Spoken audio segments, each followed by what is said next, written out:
তো আজকে আমরা আজকের যে প্রেস করার একটাই উদ্দেশ্য যে আমাদের শিল্প বাণিজ্য দপ্তরের প্রতি বছর আমাদের মেলা হয় এবং আমরা চাই যে এবারের মেলা সবচেয়ে আকর্ষণীয় হয়ে উঠত এবং প্রচার বাড়ুক এবং প্রত্যেকেই যাতে মেলাতে অংশগ্রহণ করে।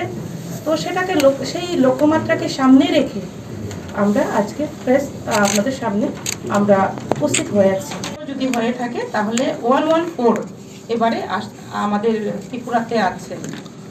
কোন কোন রাজ্য থেকে আসছে ম্যাডাম?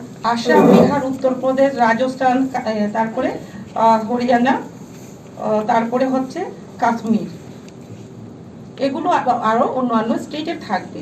আন্তর্জাতিক স্তরে ম্যাডাম কেউ? আন্তর্জাতিক স্তরে আমাদের 5টি এবারে পার্টিসিপেট করবে। কেননা আপনারা জানেন বিগত দিনে বাংলাদেশ থেকে ছিল, আপনারা জানেন যে কন্ডিশন সিচুয়েশন যে বাংলাদেশের সঙ্গে আমাদের যে সমস্যা যেটা রয়েছে, তার জন্য বাংলাদেশ থেকে এবারে আসছে না।